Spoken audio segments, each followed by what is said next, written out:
I'm not gonna lie, this is not one of my favorite strategies at all. Yeah, you're not going out to the nightclub, right? It's kind of nice to get out of the house, even if it's to go to the local grocery store. I think adding the design process to the baby registry consultancy process is really Put it on the other list, the private list. Yeah. And then you just let it steep for a little bit. The Doomsday prepper approach, like where it's the thing with baby items is you want to store them in a nice clean space. Welcome to Baby Registry Breakdown. Today we're talking about 5 strategies for approaching a baby registry. That's 5 baby registry strategies that you can possibly use when you start making your baby registry. Today I'm joined by Paris Scott, baby registry consultant, owner of Pabbit, as always, and I am Kevin Scott, also baby registry consultant. Paris, what is a strategy that you like when it comes to starting a baby registry, just your overall approach? One of my very favorite strategies we will call minimalist. The minimalist strategy is one of my favorites because it gets down to the basics of what you need. It's only what you need, only the things that are necessary. What some would call essentials, right? Yes, the essentials. This essentials just aren't the same for everybody. We talked about this a little bit last episode. So when you're doing a minimalist registry, where are you starting to get the sense of what you need at minimum?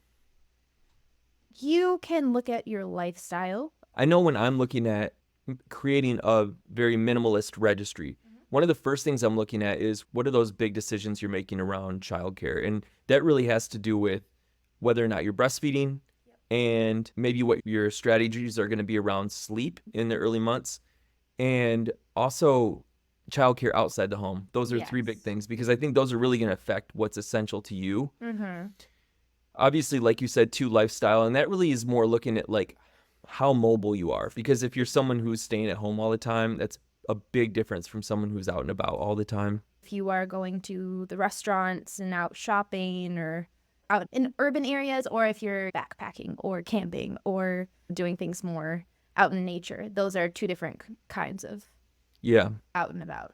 Sometimes there's just bigger circumstances too that just override everything. Yeah. That would be something like when you're expecting multiples, or maybe you have a disability that you need to consider. A lot of those factors can pretty much override what some of the other things would be in terms of the gear you need and what would be essential for you. Absolutely. Climate can be another major thing in determining what's essential. Yeah, and the essentials is once you identify what your needs are, then what is essential. You can just weed out the rest of it.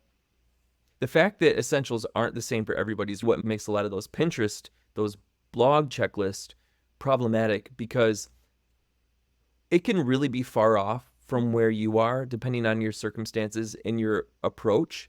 And that's one of the reasons I think that we take such a tactical approach when it comes to deciding what the essentials are and prioritizing those items on a registry.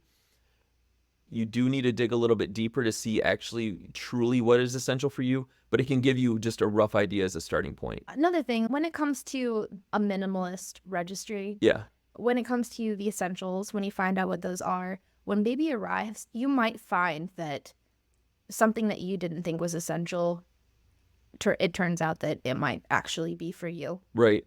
There's a margin of error there, but you won't have wasted your time or money on products that you won't use. Yeah.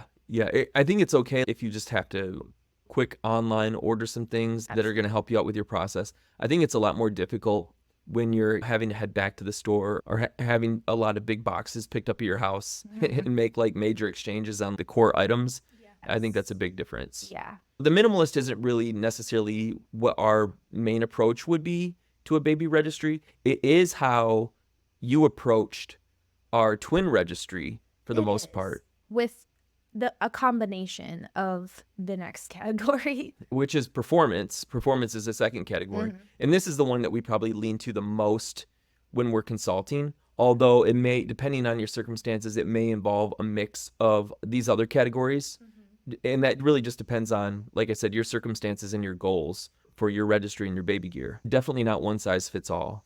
On a baby registry, the performance strategy really optimizes the gear on a registry. So that's combining different items that serve a similar purpose. You combine them into one, or you look for things that would be a combination of those things.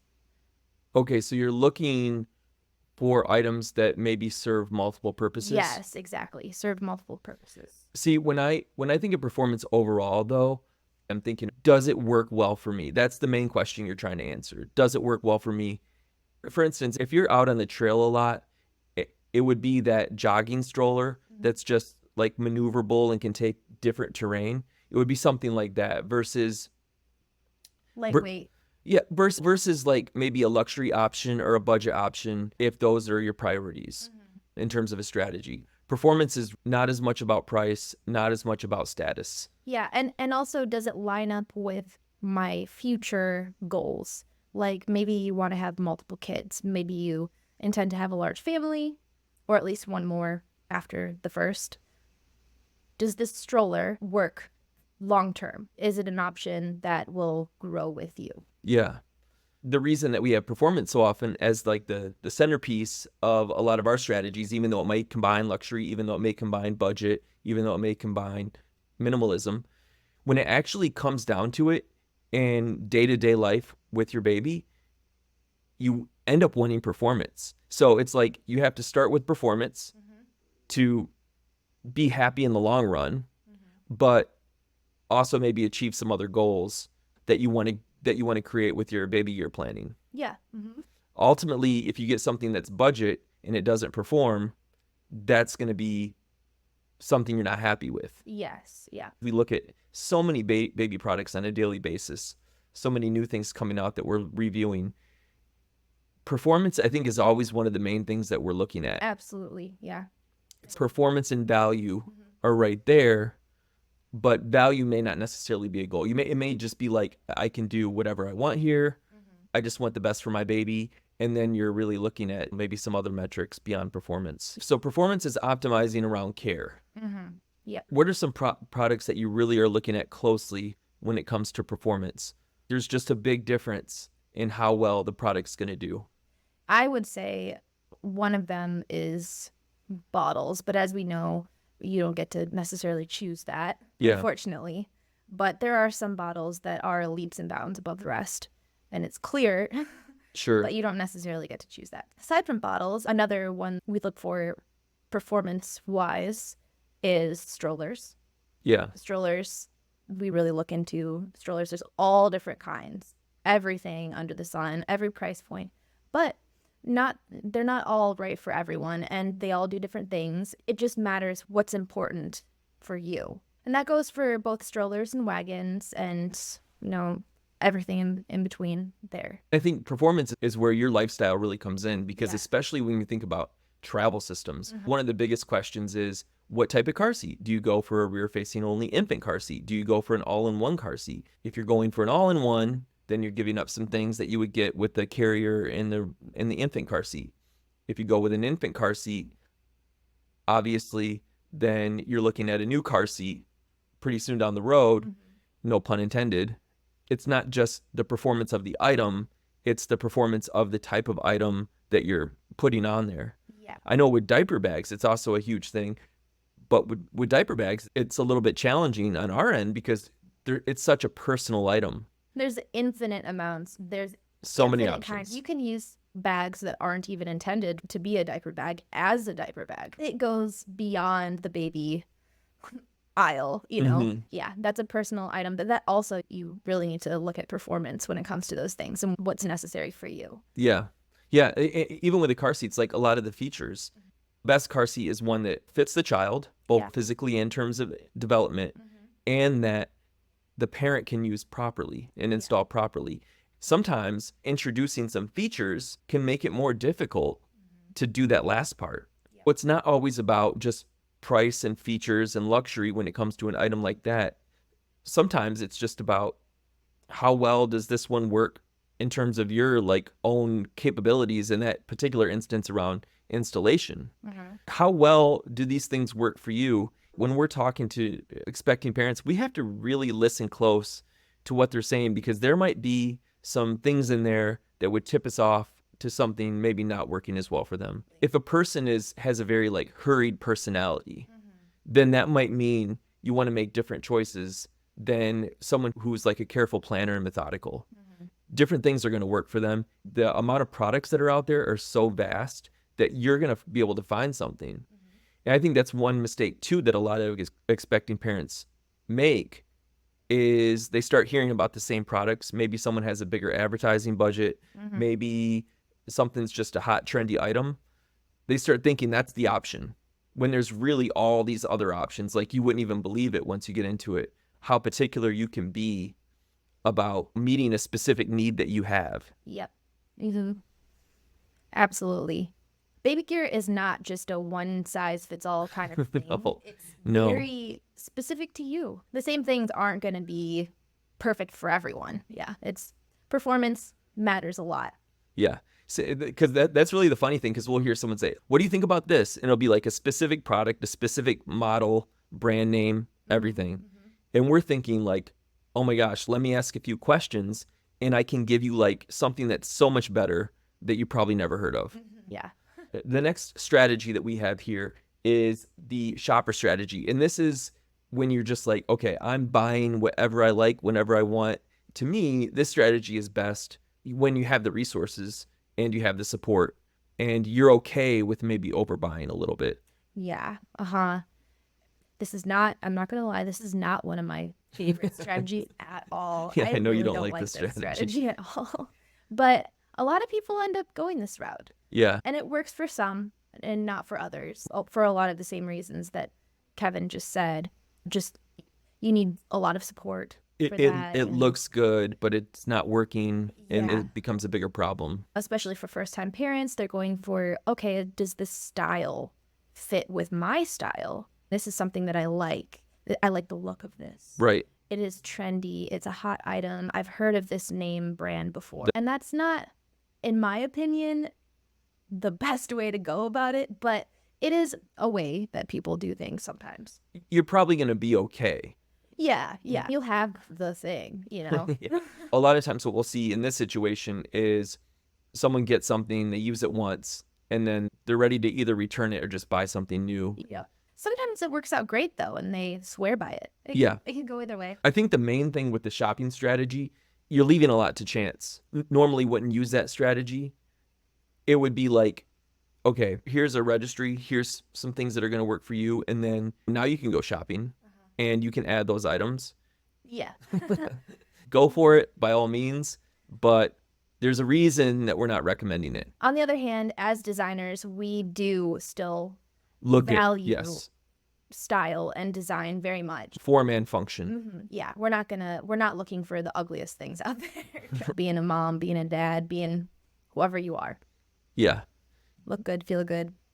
Right. And that's up to you too. It's truly, as a designer, I want to think about what a client's goals are. And if the style and the look of those products are one of their major goals, then that's something that I am going to focus on a lot more than if it's just strictly performance-based or strictly value-based.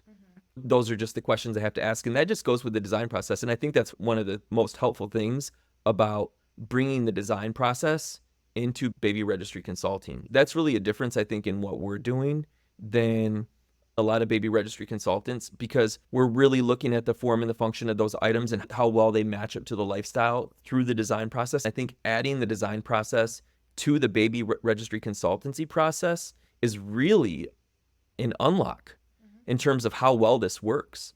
The design process is very systematic, and it's something that's been proven over and over to get results for clients around the world in all sorts of facets of life. And now bringing it into the baby registry consultancy space, I think, is just a game changer. We'll have to do an episode on how you can use the design process with your baby registry. Yeah. Because I think it's unfair to say everybody has to come work with us. Yeah. To get that. And obviously, 15 years of design experience, there's something to that. But that's not to say that, that our listeners can't take away some of those principles and use them on their own as well. When you're designing, as far as a registry goes, not every single product needs to necessarily adhere to the design function. They can have certain aspects that will help tie it in. And so Right. if it doesn't fit perfectly within that design style, you can just find products that have a little bit of something that fits with it and it looks seamless. Yeah, looking at that baby gear plan holistically rather than just item by item, I think is what you're talking about. Yes, yeah, as a whole. Yeah. And even knowing what's going to be where helps too. What's going to be in the nursery, what's going to be in your living room, what's going to be in your car. Those things don't all necessarily have to be exactly the same kind of Right. cohesiveness. They can have similarities. You try and have those similarities as much as possible, but they can have variation, and that's helpful. What does it mean for us to bring design to the baby registry process? In the design process, the first stage is called programming, and it's basically going through and systematically figuring out the needs, the problems, what needs to be solved for, what is a successful project. And then it becomes iterative between concept and schematic development, design development, and the final product. So it's these iterations going from more of a sketch to something that's more fine-tuned. And I think that's something that we have really brought to the baby registry process, is that we're going through and we're doing those steps of editing and always taking it back to the program. And so maybe that's what you can take away. Just don't throw a bunch of items on there. Think about your needs first and then go back through it and systematically, step by step, make sure that's aligning with your goals. Yes. We know a little bit of what's coming around the corner. We know a lot of it of what's coming around the corner in terms of what babies need. Obviously, we have, our own, done a lot of research. I think it's maybe a little bit harder for first-time parents to evaluate things based on that, based on what the actual value. It's not impossible. It's harder. It is harder, yeah. So the next strategy that we have for approaching the baby registry, this one's becoming more popular, and I call this the Doomsday prepper approach, like where I'm going to throw everything. I'm going to throw the cat food on there, everything that I'm possibly going to be dealing with in my life when the baby arrives. Yeah, like for you and the baby and everyone Just else. just everything. And this is something that probably wouldn't have been as, I think the universal registry has brought this about maybe a little bit more. I don't know. Yeah. I guess you could do it. Yeah, you could do it anyways. Yeah. But yeah, so the Doomsday prepper. I think it's safe to say you don't really care for this as a strategy at all. No, I don't. It makes things really cluttered. I mean, it like all of these, for somebody, it works for people. It's not my favorite strategy. You can throw on everything that you want, and maybe you will be prepared. You also might not be. It might be too many things. Or you just might end up with like a enormous stockpile that you don't even know where to put everything. I think there's a couple things. One, we did burn through all the food in our house. We had a lot of challenges to deal with in those first few weeks, but we did go through all the food in our house. So maybe there's something to this.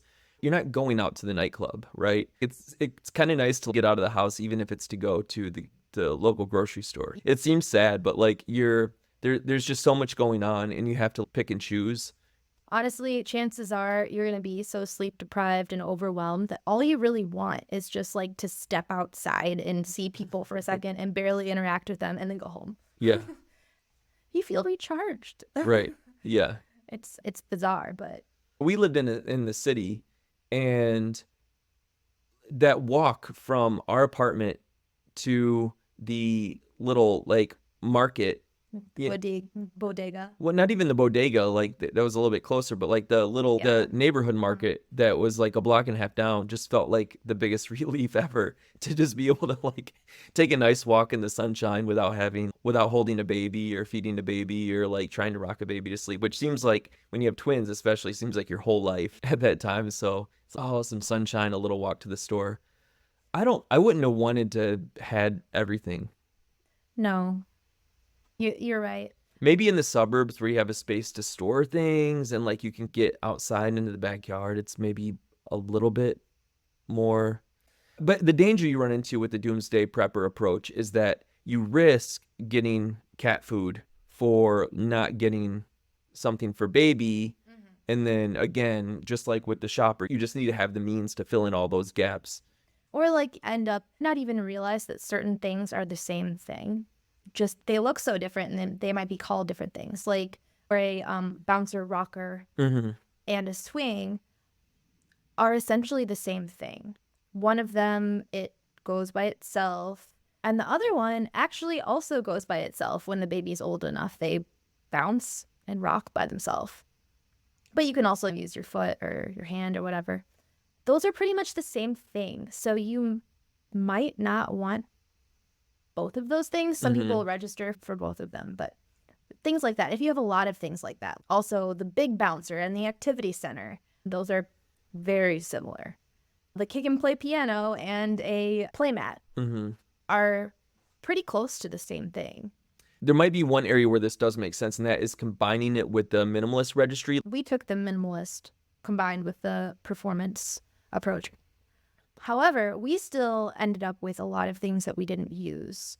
And I didn't necessarily know what to do with them once they had grown out of that stage. Yeah. Even though we didn't have a lot of stuff, I didn't know where to put it because with the new stage ushered in a whole new range of things. And where do you put the stuff that you only needed for the first couple months? Where do you store that away? At the time, we did not have a lot of space, so that Yeah. was a problem that we had. And that is maybe not a problem for everyone, but you do Right. have to think about things like that. Some things you won't use for very long, and then you'll have to find a place to store it. Yeah, and the thing to remember too with baby items, you're thinking, oh, I got plenty of storage space. The thing with baby items is you want to store them in a nice, clean space. Like they're not probably going in the attic, they're not going in the garage. So you're storing these in the house. So you really need like closet space, or they're going to be out in a room. Like- So storage isn't the same for baby items that they haven't used yet. And things like pacifiers and things like that, if you ended up with a ton of them and your baby didn't even use pacifiers, you really can't save those either. Yeah. It's not safe to store away, especially in a place that's not climate controlled. There's probably some things that you could store. Yeah, Certainly there's in certain a things. basement, like strollers, car seats, high chairs. Not that you would really be storing the first two. But a lot of things like clothes, like anything with health and grooming or feeding, you're probably not storing those in the garage. You're not probably not storing those in a moldy basement. Also, anything with elastic Yeah. or like rubber, latex, you don't want to be storing those in somewhere that's going to get humid. Mm-hmm. You might as well just throw them away. Let's talk about another strategy, and that is the algorithm strategy. I think this is one of the most common now because it's getting a little bit better. It's not great, especially when it comes to baby list. It's better. Why does the algorithm end up deciding the baby registry? Why? We know it's not that great, right? Like, we know the algorithm choices aren't optimal typically. Like, we've seen it enough. We know that there's a lot of the same things being recommended over and over. Why do people end up going with the default? Why do they end up going with the algorithm? I think that the main reason is because it's easy. It's quick and easy. And then the second reason, I think, is because it's mid-range prices. Oh, It chooses okay. things that are trendy. They're popular items that Yeah. are not Yeah. too expensive and not too cheap. The baby registry platform, like Baby List, recommends all these items. You go in with the best intentions, wanting to get the right things, and you start researching and you start looking around the internet, even researching the items that are on there and then going from there. And then you find out, oh my God, this takes forever. And each one of these things is a rabbit hole. Yeah. And there's all this toxicity and there's all these like huge blowout debates everywhere you turn on social media around every single one of these categories. Every one of these items somehow has become controversial as a result of the internet. Sometimes we don't help the situation. That's too, but it's everywhere. It's just overwhelming. It's stressful. And then it's just, screw it. Give me the house order. And you just end up sending that out without maybe doing your due diligence around what would be the Yeah. best. You have to really not care if things are cohesive because it's just going to be a giant jumble of stuff. Honestly, like it does a pretty good job, I think, of getting you just a baseline registry. There's definitely things on there almost consistently that you don't need. A lot of things on there, they're popular because of the paid ads, essentially. Like they're big companies. Yeah. They're popular solely because of that, essentially.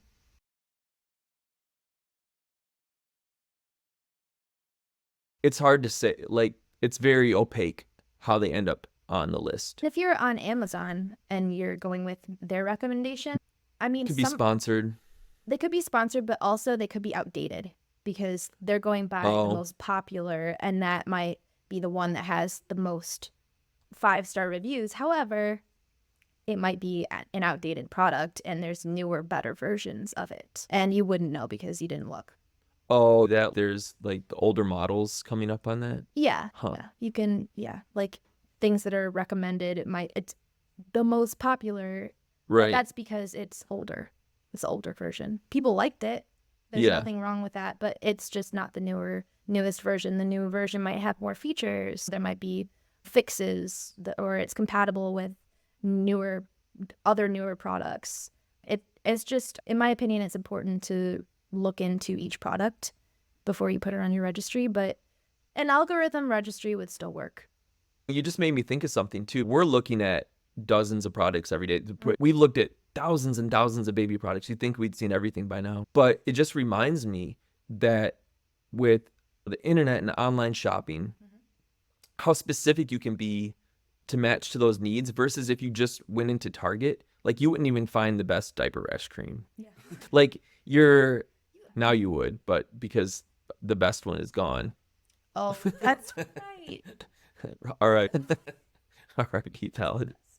But now you're going to, in any category, you would be already very limited in your choices. Essentially, shelf space is similar to the algorithm or to the recommended products. Yeah.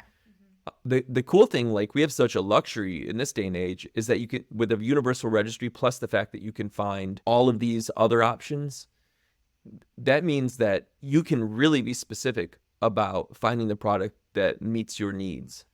And maybe it's too much.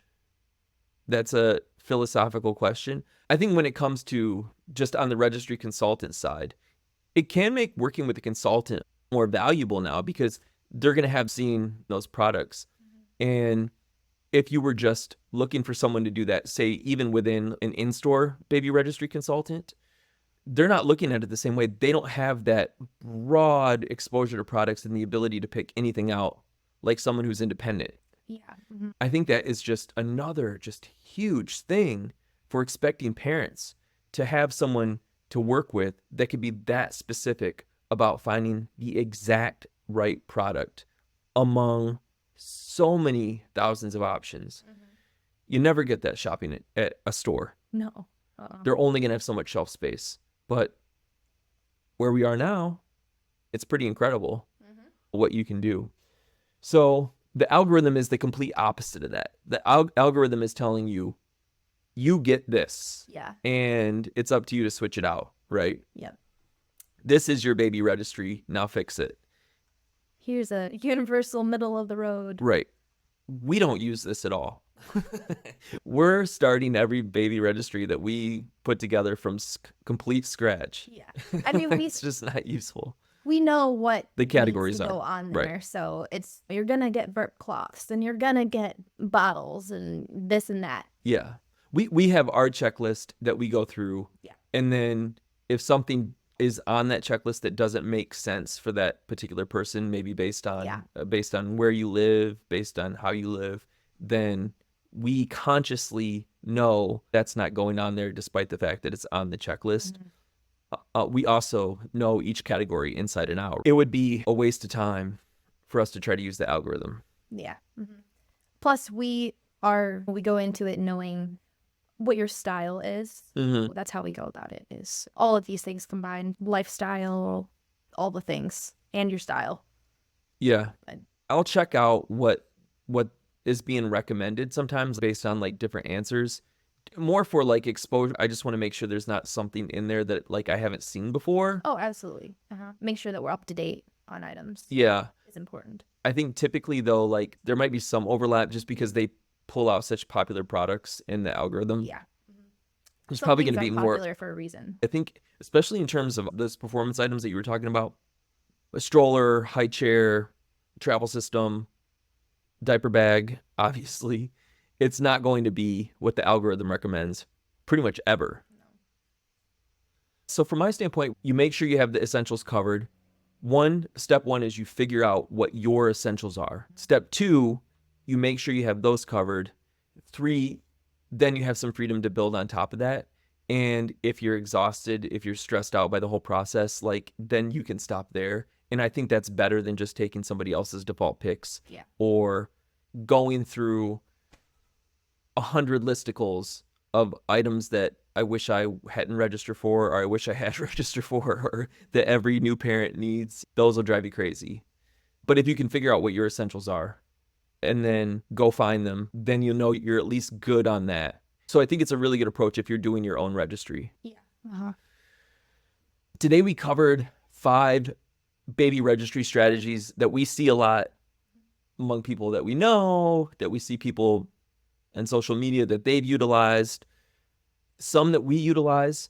And I think our recommendation would be, based on your situation, to go with a combination of either minimalist to performance, performance and something else, right? Yeah. Maybe stay away from the doomsday approach, stay away from just letting the algorithm decide, but focus on your essentials, make sure the minimum's covered, and then go shop, or then go really try to tweak that for performance. That's probably the approach that we would take, knowing those products that perform the best. Yeah, honestly, what I would do is I would go through, I would put everything on there that I think that needs to be on there. Yeah. Make sure that everything is on there. Go through, cut out the things that I don't need. So go through for performance. Is there something better? Is there a way to combine these things? Do I need this? Cut that down. And then go back through again and edit for style. Switch out things with different brands, stylize it the way that you want to. That's the approach that I would take. Yeah, because you're going to keep learning all the way up to the baby shower, more than likely, if you're paying attention.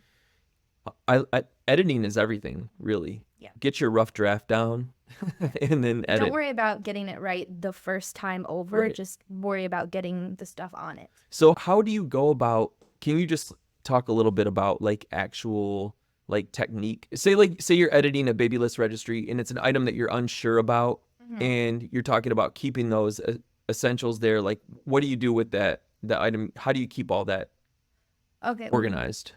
If I've got something on there and then I stumble across something that's the same thing, but I think I might like this a little bit better, I'll add it to the registry in a separate category that's private. Okay. And I'll either put it in the designated private section or in the other section if I haven't shared the registry yet. Yeah. Or I'll just create a new one.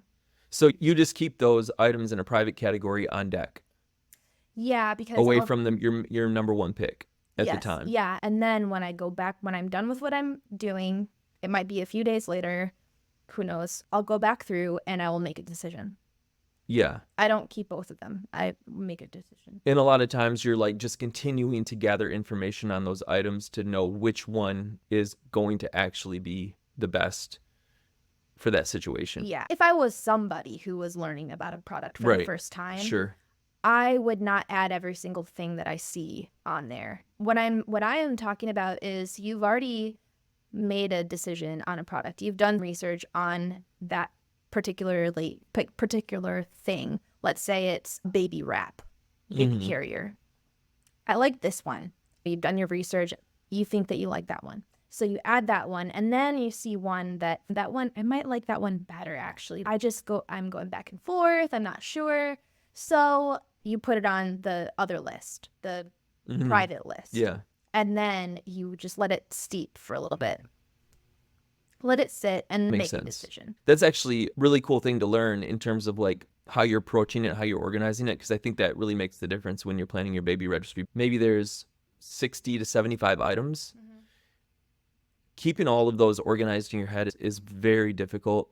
After you've gone down that rabbit hole of researching a particular item, it can be really easy to get one confused with the other.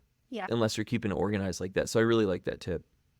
If you're looking at cribs, let's say, and you really can't decide on these 2 cribs, put them both on there as long as you haven't shared the registry yet.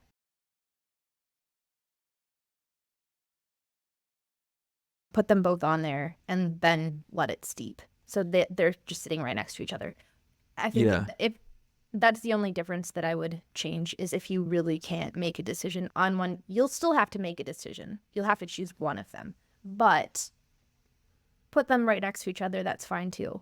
And then remove one or switch it to the private once you've made a decision. Because you're probably looking at a lot of items and you can easily lose track of that. Like you're looking at so many different brand names and model names. And the last thing you want to be doing is, especially now when you're putting together baby registry, is looking through your browser history. Just scrolling endlessly through your browser. And you might have not even seen it in your browser. You might have seen it on an app or something. Use that. Press the sides of your phone and take that screenshot. If there's something that's really interesting to you, like you really have to capture it, because there's just so much. It's probably not going to pop up again. That's one of the biggest ways that someone who hasn't gotten into the world of baby products F's up a little bit is just not realizing how vast this really is. Like if you're one of the algorithm people that's just taking the suggestions of the algorithm for your baby registry, you're missing so much. It's not even funny. Just like you're just seeing, and that's good. Maybe you don't want to know. But just call us and you never have to worry about any of it. And you'll just have all the right stuff. You'll just have all the right stuff on your list. Do the fun parts. That's the idea. Yeah, just do the fun parts. There's so much. There's just so much to do. Just do the fun parts. I hope you found this helpful. Let's just cover them real quick again. First, we have the minimalist strategy. That's just getting the essentials for you. That's why we don't say essentials, because people make the mistake of thinking essentials apply universally. They don't. The second strategy is going for performance, just products that really work well. And the way I like to think about this is optimized around care. Yes. The shopper strategy, that is registering for items that you like. And there's nothing wrong with that, but sometimes that can lead to some disappointment when it actually comes to the performance of the product. Then we have the Doomsday prepper. Get everything, like I said, that might be appropriate if you really are worried about being able to get everything once baby arrives, but otherwise it might be a little bit extreme and you might want an excuse to get out of the house. And then finally we have the algorithm, that is just get me out of here. I'm just taking whatever's recommended.